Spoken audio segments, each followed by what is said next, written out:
So Dr. John Bowlby was wrong. Avoidant attachment doesn't exist. Really? No, it doesn't exist, really. Look at the comments that we got.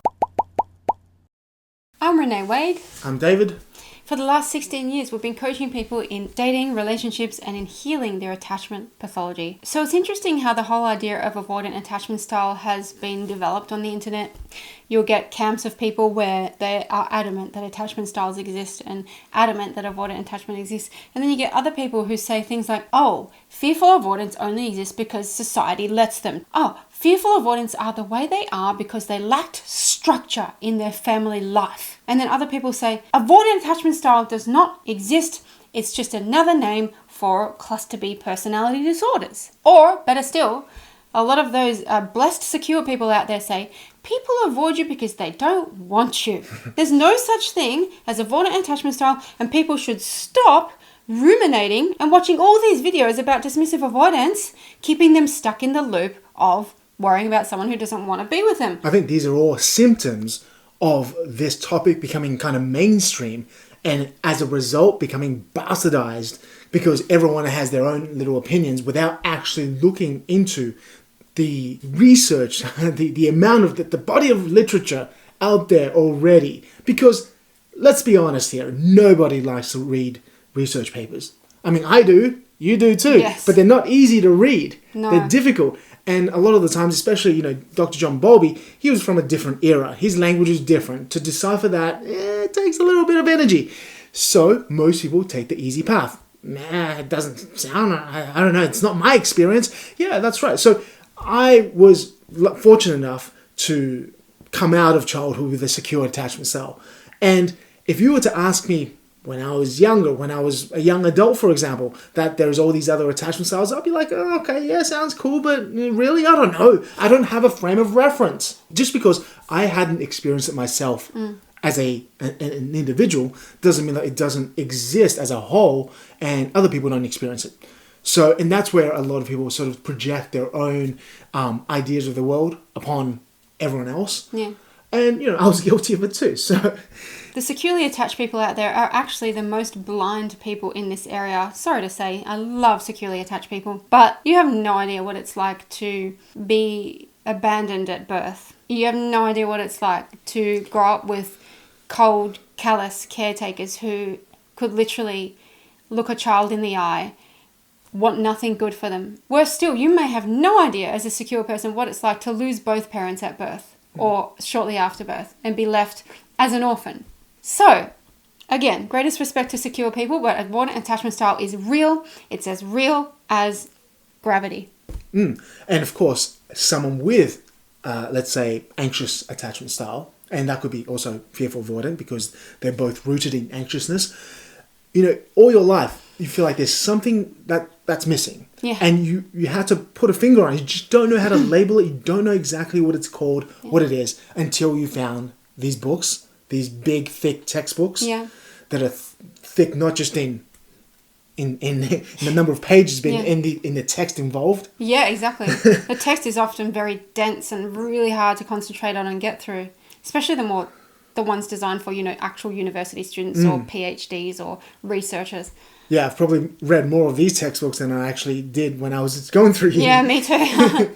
So yes, for you, it's something you've always wanted to find those answers, and they gave you large part of what constitute as the answers.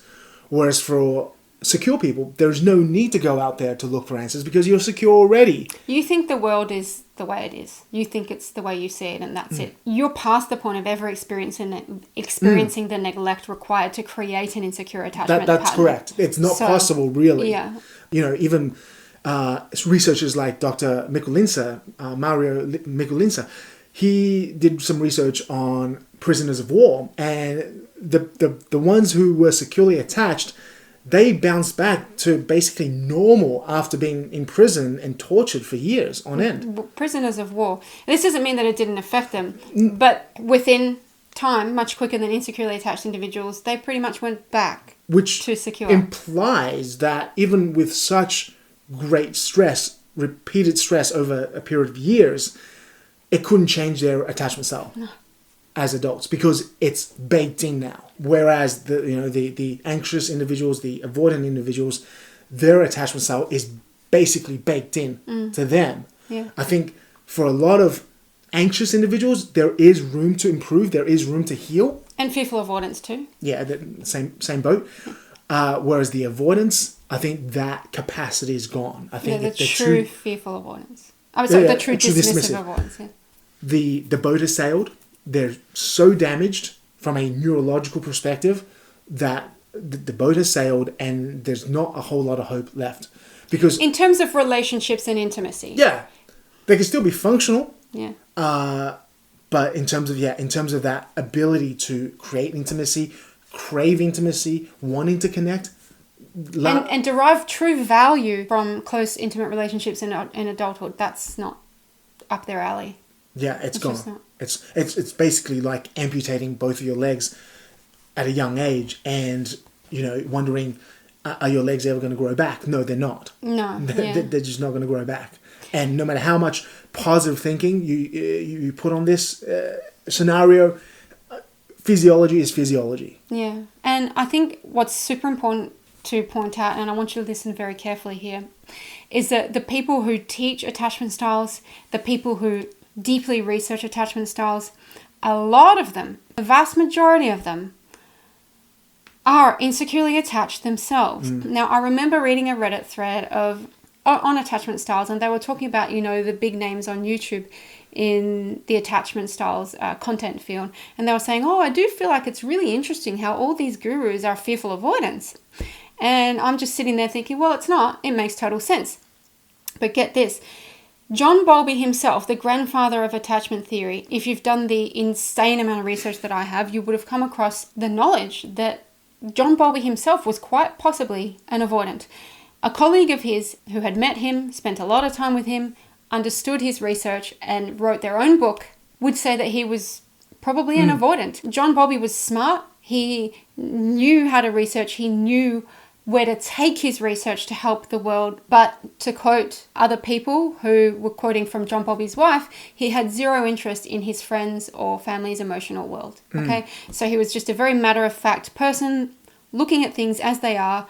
It's just kind of like a young, dismissive, avoidant child who's totally tuned out from the world and the people around him, just sitting there moving the toy trains around, and they're totally fulfilled, or they seem totally fulfilled by the toy trains, just immersing themselves in this one thing. Mary Ainsworth herself, who did the strange situation experiment, which is so famous in the attachment styles framework, she herself had quite a lot of self-doubt. And it is this pain that a lot of us as adults who are insecurely attached, we cannot articulate what's quite wrong, because remember, these wounds occur pre-memory and pre-verbal capacity. Verbal capacity meaning we can't articulate it because, first of all, we don't have access to the memories exactly. They may be there in the body, but they can't translate to words. And so there's something there, and it motivates insecurely attached people to learn and to teach. To figure it out, exactly, because there's absolutely zero reason for securely attached people to look into this kind of pathology. No. What a waste of time. Exactly. But you brought up a good point, because Dr. John Bowlby, he used these avoidant tendencies or avoidant attachment in a contributing way. Yeah. You didn't, you don't have to turn out to, as a psychopath. You can use it in other ways that contribute society, and I think he has done that very well. Yeah. Whereas, we tend to associate a lot of truly avoidant individuals as these psychopaths, as these people who take a lot of value from the society that they're around. They can be, though. Insecurely attached people altogether are much more vulnerable to exhibiting narcissistic traits, psychopathic traits, which is independent, is different to being a psychopath. They are more vulnerable to it. So yes, there is that chance, but it doesn't mean that just because you're a dismissive avoidant, you are doomed forever in life. You are absolutely not. There's a lot of facets to life. So yeah, we're not here to demonize dismissive avoidance. We're here to tell the truth. So, avoidance, are they real? Absolutely they are.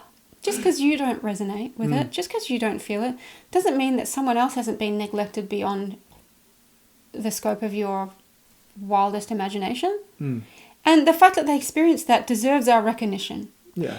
And it deserves us as a society as a whole to sit back and say, hey, what they went through to form dismissive avoidant attachment style is just so wrong.